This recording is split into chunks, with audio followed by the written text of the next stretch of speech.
Jano, ja som rád, že dnes máme možnosť sa trošku porozprávať, lebo sa nám tu už pred viac ako 2 týždňami stalo to, čo ja hovorím, že mega kauza, mega problém. A mám pocit, že niekedy nemá aj bežný divák úplne dostatok informácií. Stalo sa to, že nám vybuchol kataster a ty nám porozprávaš o tom, že čo sa stalo. 3. januára a vlastne sme sa dozvedeli, že ten kataster nefunguje. Dnes je 20. januára, to je 17 dní. Čo sa vlastne stalo? Stalo sa to, že kataster nám napadli hackeri. Stalo sa tiež to, že vláda o tom veľmi nešťastne komunikovala. Že niekoľko dní sa tvárili, že to je len nejaká plánovaná technická odstavka a vlastne až 8. januára priznali, že ide o hackerský útok. Následne sa začala o to samozrejme zaujímať aj väčšia verejnosť, aj my. Dokonca by som povedal, že vláda by najradšej doteraz mlčala, keby opozícia nezačala na tento problém upozorňovať. No a následne opäť veľa nešťastnej komunikácie je to, čo sa stalo. Začali sa šíriť rôzne fámy o tom, že hackeri žiadali nejaké výkupné v nejakej sume. Začali sa šíriť informácie o tom, že by mohlo dochádzať k nejakým zmenám v databázach katastra. Jednoducho veľa teórií. No a čo je teda pravda? No pravda je taká, že hackeri ten kataster naozaj napadli. Pravda je taká, čo to znamená, naozaj, že napadli kataster? To znamená, že dostali sa dovnútra toho systému, aby som to povedal veľmi laicky, že dostali sa dovnútra toho systému a prebrali nad časťou toho systému kontrolu. Súčasť tej zlej komunikácie vlády je aj v tom, že sa tvárili, že napadli len tzv. Infraštruktúru, čiže aby si to ľudia vedeli predstaviť, že napadli len tie servere. A tvárili sa, že ako by sa tí hackeri k tým dátam nedostali. Pričom teda vieme, že ide o typ útoku, ktorý sa volá že ransomware, čo znamená, že hackeri sa dostanú k dátam, tie dáta zašifrujú a následne žiadajú výkupné za to, že tie dáta potom tomu subjektu, ktorý napadli, odšifrujú. Čiže a to nikto nevie odšifrovať iný ako práve tí útočníci? Nevie to odšifrovať nikto ako tí útočníci, ale už z toho bolo akoby zrejme, že tí hackeri sa v skutočnosti nedostali len na infraštruktúru, ale že sa dostali naozaj aj k dátam. A dnes už vieme povedať, že naozaj tí hackeri sa k dátam dostali a mňa veľmi mrzí, že vláda o tom stále komunikuje tak, ako by tento problém neexistoval, že sa niekto dostal k veľmi citlivým údajom o ľuďoch a o ich majetku. Čiže to je to, čo sa stalo. Naozaj tí hackeri tam boli, naozaj sa dostali k dátam, tí dáta naozaj zašifrovali, naozaj pýtali od štátu výkupné a dnes sme v situácii, keď sa vlastne riešia následky celého tohto útoku. A tieto dáta, ku ktorým sa dostali, to boli jediné dáta, ktoré máme, alebo naozaj, že sú nejaké zálohy v takomto prípade, že keď mi niekto pozmení tie dáta, alebo ich tie údaje, alebo ich zničí, alebo tak, ako si teraz povedal, že ich zašifruje a nechce ich vôbec odšifrovať, že čo za týchto okolností, že existuje, že mali sme my vôbec nejaké že reálne zálohy, že tu povieme, dobre, tak my celú túto databázu vyhodíme, lebo nevieme, čo sa s ňou stalo a jednoducho ju nahradíme druhou? Aj o tomto sa napríklad začali šíriť konšpirácie, že za kataster nemal zálohy. Našťastie dnes vieme, že zálohy mal. Zálohy mal k 3.1. Útok zistili až 5.1., čiže 2 dní dnes sú bez záloh. Ešte nevieme, ako to bude riešiť vláda, čo teda s tými 2 dňami. Ale teda zálohy máme a dnes sa postupne z tých záloh ten systém obnovuje. Čiže aj to bol ten dôvod, prečo tomu útočníkovi nebolo vyplatené výkupné. Čo vlastne všetko bolo paralizované, keď po tomto útoku, že čo všetko nefunguje? V zásade nefunguje žiadna elektronická služba katastra, nefungovali donedávna ani samotné pobočky katastra, ani manuálne vybavovanie agendy, pretože na to potrebujú informačné systémy. Verejnosť si možno neuvedomuje, že na kataster sú napojené ďalšie rôzne zložky, ako napríklad geodeti, ktorí robia zameriavanie stavebných prác, ktorí robia zameriavanie pri kolaudáciách. Ani tieto služby nefungujú. Aké ďalšie služby ešte nefungujú? Napríklad výpisy z listu vlastníctva. Akoby, že čokoľvek, čo potrebuje človek riešiť s katastrom, najmä si to ľudia asi budú spájať s tým, keď kupujú nejakú nehnuteľnosť, tak vtedy potrebujú nielen podávať nejaké podania na kataster, ale potrebujú aj výpis z listu vlastníctva, aby si banka vedela overiť, že naozaj na tom majetku nie je žiadne záložné právo pre niekoho iného, alebo si teda banka overí, že už tam je zriadená záloha v prospech tej banky a môže uvoľniť financovanie na túto hypotéku. To asi väčšina ľudí nejakým spôsobom zažila. Taktiež ľudia asi prišli do kontaktu s katastrom pri dedení alebo pri delení majetku, pri rozvodoch a podobne. Dokonca som čítal niekde, že vydávanie parkovacích kartičiek bol problém. Napríklad aj toto. Na kataster sa spolieha množstvo ďalších inštitúcií, čiže nie len banky, ale aj verejná správa, aj samosprávy sa na kataster spoliehajú napríklad pri daní z nehnuteľnosti, keď sa vyrubuje daň z nehnuteľnosti, čo sa bude diať teraz najbližšie. Takže nebudeme platiť dane? Obávam sa, že dane budeme platiť stále, ale bude to oveľa komplikovanejšie. Dnes nikto nemá odpoveď na to, že ako si obce vlastne overia to, že komu majú akú daň vyrúbiť. Tie parkovacie karty si správne poznamenal. V niektorých mestách parkovacie karty sú viazané na trvalý pobyt a vlastníctvo nehnuteľnosti. To si tiež dneska nevedia samosprávy automaticky overiť z katastra, takže musia to robiť manuálne. A teda občania im tým pádom musia doniesť papier namiesto elektronického výpisu. Čiže ak ten papier nemajú, tak čo? Ak ten papier nemajú, tak vlastne nevybavia nič. Žiaľ. Alebo teda v rôznych prípadoch vymýšľajú kadejaké rôzne neviem, aké slovenské slovo pre workaround, ale proste... Takže ako to obísť. Áno, ako to riešenie, spôsoby, ako to obísť. Ale tak v tom sme silní na Slovensku. V tom sme silní, až mám pocit, že to niekoho vyslovene musí baviť, pretože ja si neviem predstaviť, že teda v nejakej inej krajine by sme takto dlho vydržali bez takej základnej služby, ako sú služby katastra. Čiže ak si chce niekto napríklad, že prehlásiť trvalý pobyt, tak takisto dnes neúspeje. Čo v takých prípadoch, že ja neviem, mám hypotéku alebo chcem si vybaviť hypotéku, banka mi dala nejakú časovú lehotu, že dovtedy a dovtedy, keď ja donesiem všetky veci, tak ja ten úver dostanem. Dnes ja vlastne ani neviem prepísať nehnuteľnosť úplne efektívne. A teraz čo? Ja prídem do tej banky a poviem, prepáčte, nemám to, lebo štát neposkytuje službu a banka povie, mňa to vôbec nemusí zaujímať. Stretol si sa s nejakými takýmito prípadmi? Alebo ako sa riešia všetky tieto problémy s tým spojené? No, všetkých to donútilo hľadať nejaké provizorné riešenia, čo samozrejme, že to je veľmi zlý stav. Pretože ľudia sú v neistote, tí, na ktorých tie lehoty dopadajú, tak tí cítia neistotu. Oni nevedia, ako sa s tými lehotami teda vysporiadať. Banky ich musia individuálne riešiť, tam predĺžiť lehotu, tam ponechať pôvodnú lehotu. Zachytil som, že niektoré banky teda začali opúšťať od poplatkov, ktoré napríklad pri konci fixácie účtujú, ak chce človek predčasne splatiť hypotéku. Jednoducho všetkých to donútilo robiť nejaké neštandardné riešenia a to preto, že štát nevie už, ani som to prestal rátať, myslím, že to je 17. deň dnes, alebo... No už ak je to od toho 3. presne, tak je to 17 dní, čo už viac ako 2 týždne. No. Reálne 2 týždne celé. Nevie teda rozchodiť tieto služby. Čo ak som si zaplatil som si extra peniaze za rýchle vybavenie môjho vkladu, lebo už sa teším, že ten dom bude môj. No a dneska už vlastne 2 týždne čakám, čo je dávno po lehote. Zaplatil som kopec peniazy, tak teraz tie peniaze mi niekto vráti alebo nevráti? Alebo ako ja sa teraz domôžem? Našťastie potom niekoľkodennom tlaku opozície už aj koalícia začala trošku komunikovať. Takže zachytil som nejaké vyjadrenie, že poplatky, ktoré vlastne poplatky za služby, ktoré nestihnú byť vybavené na katastri v zákonnej lehote, sa budú vracať. Tiež treba k tomu dodať, musím si to ešte aj ja pozrieť presne, že ako to je v zákone o správnych poplatkoch upravené, pretože napríklad aj pri pasoch, ľudia si možno budú pamätať, že pasy tiež takto meškali v lete minulého roku, tak tam sa ten poplatok vracal až keď bola tá zákonná lehota prekročená 2-krát, pretože v zákone teda bolo napísané, že v mimoriadnych okolnostiach sa lehota môže predĺžiť o 30 dní, takže vracali poplatky až po 60 dňoch. Dvakrát čakaj a raz si nárokuj. Raz si nárokuj a možno aj teda uvidíš ten poplatok naspäť. 17 dní v online svete, to je, že za normálne okolnosti, to sú vlastne už takmer roky. Hej, vieme, že predstav si, že ja neviem, nemáš internet doma 2 dni. Že ja si to neviem predstaviť, alebo že ja neviem, nemá človek prístup do internet bankingu 2 dni, 3 dní k svojim peniazom. Toto už je vlastne 17 dní, ak dobre počítame spolu. Prečo to tak strašne dlho trvá? My sme si volali na kontrolné výbory v parlamente aj teda zodpovedných ľudí, ktorí ten problém teraz riešia, či už je to šéf bezpečnostného úradu alebo zodpovední zamestnanci z ministerstva informatizácie, z katastra, z ministerstva vnútra. Čiže nejaké vysvetlenia nám dali. V každom prípade, ak by som to mal veľmi zjednodušiť, to, že to trvá tak dlho, je len dôkazom toho, že ten problém je oveľa väčší, ako vláda komunikuje. To je to, čo si z toho berie. Čo to znamená? Že čo? Že čo? No, napríklad sa to ukázalo už len v tom, že na 6. deň od toho útoku bola zvolená Bezpečnostná rada štátu, po ktorej teda komunikovali, že dáta sú nedotknuté a útok išiel iba na infraštruktúru. No, a mne to od začiatku nesedelo a ukázalo sa, že dáta v skutočnosti nie, že sú nedotknuté, ale že tí hackeri sa naozaj dostali aj k tým údajom. Čiže tá komunikácia... Aj k tým zálohám?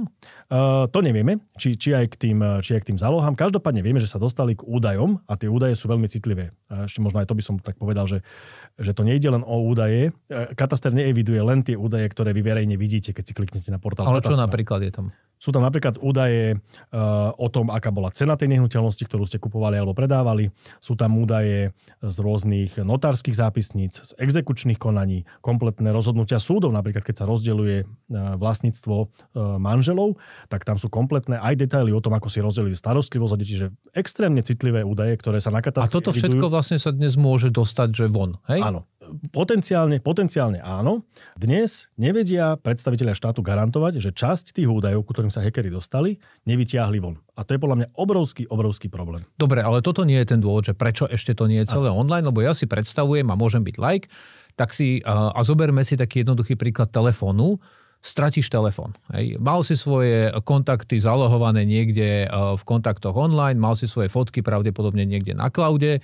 To znamená, že kúpim si nový telefón, zoberiem, obnovím si všetky dáta z nejakého úložiska. Keď som ho ráno stratil večer, ja vlastne už môžem mať ten telefón naspäť. Ja rozumiem, že ten kataster je trošku zložitejší ako telefón, ale v zásade ten princíp mal byť rovnaký. No tak jednoducho všetko vymažem a z tých záloh si to natiahnem naspäť, aj keď tých dát je strašne veľa. Jednoducho dnes to, že neviem si predstaviť, za 17 dní by sme skopírovali pol vesmíru. Hej? Že asi tam bude niekde inde problém, nielen v tom, že však tak obnovme dáta z nejakej zálohy.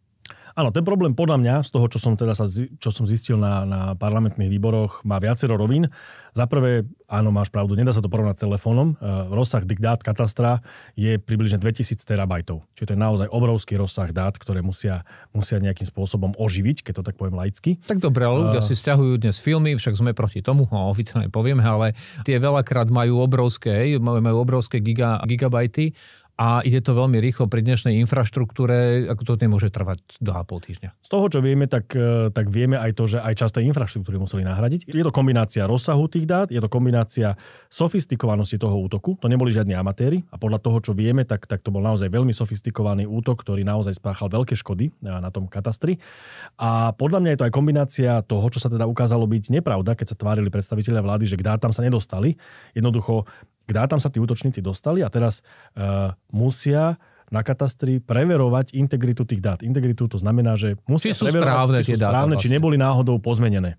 Pretože jedna z možných teórií je, že ak ten útočník naozaj bol dlhú dobu, tak on v skutočnosti mohol pozmeniť niektoré dáta, ktoré sa následne preklopili do záloh, takže obyčajné porovnanie dát so zálohami dnes úplne nestačí. Takže naozaj tam prebiehajú. Ale toto by bol že brutálny problém. To by bol brutálny problém a myslím, že už to naznačil aj šéf Najvyššieho kontrolného úradu, že na to, aby sme opäť získali 100% dôveru v digitálne služby katastra alebo štátu vo všeobecnosti, tak tam bude musieť prebehnúť poriadna inventúra.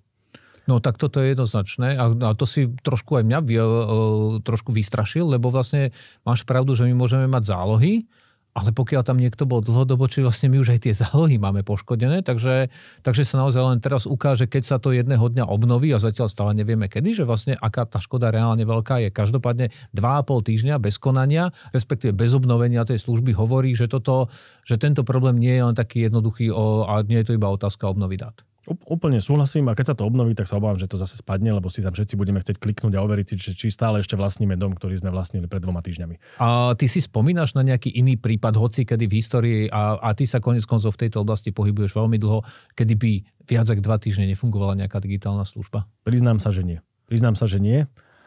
Že takýto prípad mi nenapadá, že to je naozaj... A by som povedal, že možno aj niektoré nefungovali nejakú dlhšiu dobu, ale boli to oveľa menej dôležité služby. Že nefunkčný kataster reálne paralizoval celý stavebný trh, celý realitný trh, hypotekárny trh a kopec ďalších inštitúcií, ktoré sa na kataster spoliehajú. Takže je to oveľa väčší zásah. A stále nie sme tam, kde sme vlastne mali byť na začiatku tohto roka. Ano.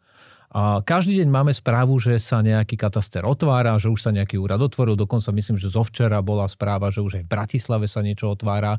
A čo to znamená? Akože začínajú tie katastre plnohodnotne fungovať, alebo je to nejaké provizorium, že čo ja dnes ako občan, keď na ten kataster prídem, už dnes akože dostanem všetko, čo potrebujem na to, aby mi tá banka urobila, čo má a na čo čakám? Jednoznačne je to provizorium. A za druhé je to ďalší dôkaz, a mňa osobne to neskutočne vytáča, pretože to je ďalší moment, kde tá vláda ľudí zavádza. Pretože v skutočnosti ja s mojím tímom sme aj obvolávali z tie katastre, ktoré teda vláda deklarovala, že sú otvorené. Čo sme zistili, že v tých prvých dňoch v skutočnosti fungovala len podateľňa. Čiže mohli ste tam prísť a niečo podať a oni vám dali razítko. Podali ste to. Áno, že podali ste to, ani vám tam nedali presné registratúrne číslo, lebo systémy stále nefungovali. A bez toho čísla ja rozumiem vlastne, nevie vlastne nič. Akurát má papier s pečiatkou.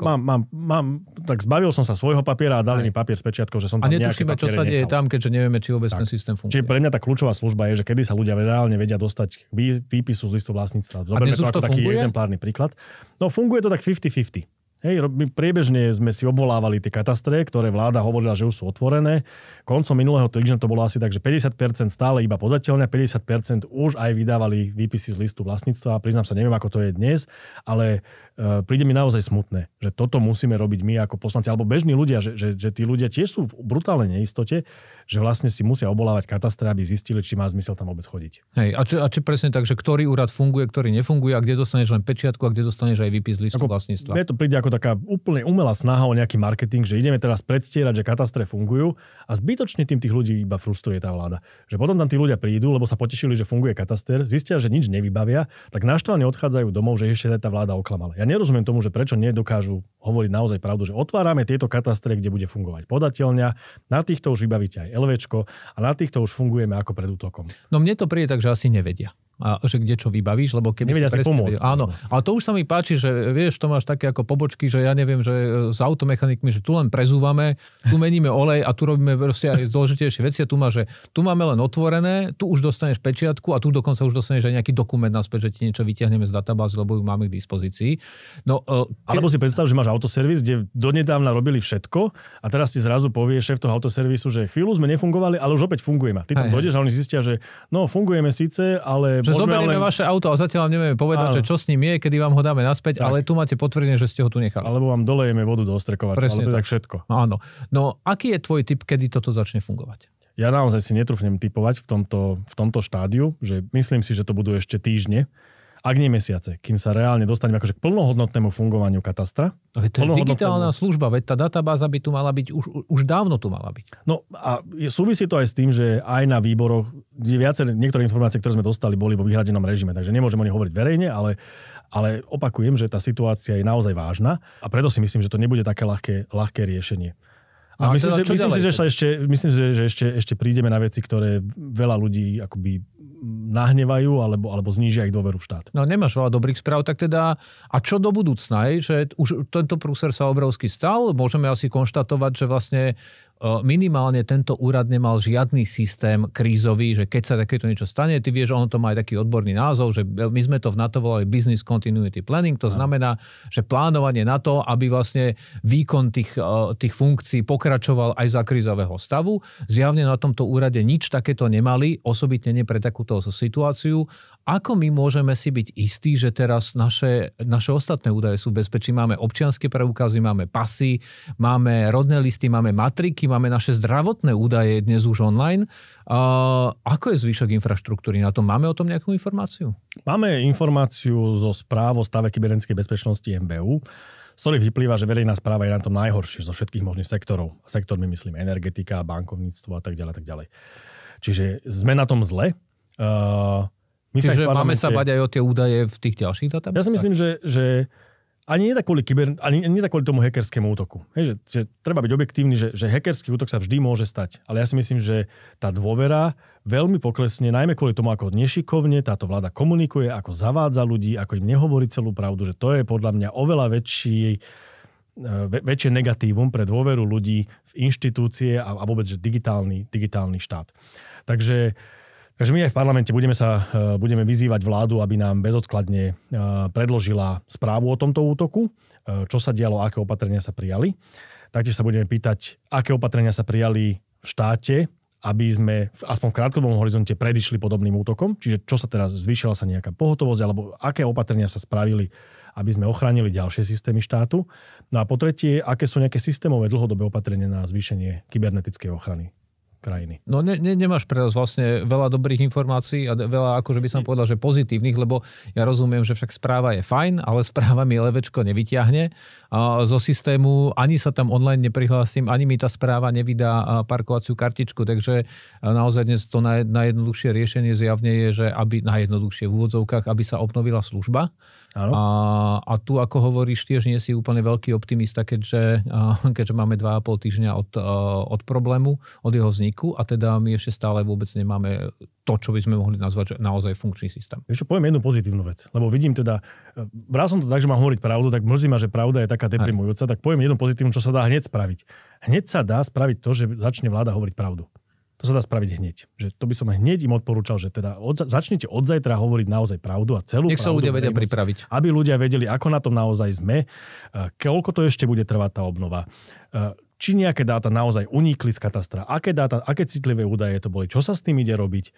Naozaj a čo občan má vlastne robiť? Že ako sa majú ľudia pripraviť na tie lehoty, ktoré dnes zmeškávajú. Opäť nie je k tomu žiaden harmonogram, kedy k tomu bude nejaká legislatíva, nejaké zákony budeme kvôli tomu meniť. Jednoducho, fakt by vláda mala konečne začať hovoriť pravdu. Ja mám taký pocit, že sa tak akoby predbiehajú v tom, že kto sa tomu problému viac vyhne. Hej, že dnes odstúpil šéf katastra, čo je ale popravde akoby len úradník. Nechcem to dehonestovať, ale je to úradník. To nie je žiadna politická zodpovednosť. A mám pocit, že s politikou tú zodpovednosť nikto nechce prevziať, že OK, tak máme tu problém, tak ideme ho riešiť a ideme ľuďom hovoriť pravdu. Ja tu len pripomeniem a týmto to aj môžeme vlastne zakončiť, že ešte prednedávnom tu prichádzal minister vnútra s dobrým nápadom, že budeme snímať tváre a biometrické údaje tvári našich detí, niekoľko 100 000 detí, školákov. A keď sme vtedy namietali, že toto je bezpečnostné riziko, bolo povedané, že žiadne bezpečnostné riziko to nie je. No dnes, keď sa pozrieme na to, čo sa stalo s údajmi v katastri, tak si vieme predstaviť, že čo by sa stalo s tými údajmi tých detských tvári. A dobre vieme, že v dnešnom online svete na čo všetko sa tie biometrické údaje tých tvári dajú využiť od modelovania umelej inteligencie cez naozaj úplne, že až podvodné videá a nevieme čo všetko. Takže aj toto je jedno z tých pripomenutí, keď budeme premýšľať nad tým, že ako ideme robiť. Ešte, ak môžem že posledný dovedok, úplne s tým súhlasím. A žiaľ, to nie je vina toho online sveta. Že nechcel by som, aby ľudia akoby, že teraz prestali, že to je vina, že myslím, že to je zodpovednosť tých ľudí, ktorí sú na čele tých inštitúcií, že ako zodpovedne pristupujú k tomu, ak sa aj nejaký problém stane, že ako zodpovedne ho riešia, ako zodpovedne komunikujú. A toto je ten najväčší problém, že úplne stráca verejnosť dôveru v to, že títo ľudia spravujú naše údaje správne, pretože každý dňom zistujeme, že nám vlastne od začiatku nehovorili pravdu. Že to je vlastne ako keby nechali na ministerstve otvorené dvere, niekto sa tam vlúpal, niečo tam porozhadzoval, pomenil spisy v jednotlivých skriniach a teraz sa tvárime, že vlastne všetko v poriadku, že no tak sme nechali otvorené dvere. Lebo presne takto sme my nechali otvorené dvere v tom systéme, aby sa nám tam niekto prechádzal a robil si tam vlastne čo chce. A vidíme, že týždeň, vlastne 2,5 týždňa je už strašne dlhá doba na to, aby sme tú službu nemali naspäť. Ja ti veľmi pekne ďakujem. Ďakujem. A aj pre tých ľudí, ktorí si to pozrú, ak máte hociaké otázky k tejto téme, ak vám niečo nebolo jasné, alebo naozaj, že máte špecifickú otázku, na ktorú nemáte odpoveď, dajte nám vedieť do komentárov, dajte na naše sociálne siete, nám pošlite aj súkromnú správu. Budeme sa snažiť vám na tie otázky odpovedať a ak nebudeme tie odpovede vedieť my, tak určite nájdeme odborníkov, ktorí s tým vedia pomôcť. Takže ak vám aj týmto vieme nejakým spôsobom pomôcť, budeme veľmi radi. Jano, veľmi pekne ďakujem, že si našiel čas na zodpovedanie týchto otázok, lebo naozaj mám pocit, že nejak komplexne tie informácie úplne chýbajú. Takže veľká vďaka. Ďakujem aj ja za pozvanie a za otázky. A pekný deň všetkým. Rovnako prajem pekný deň.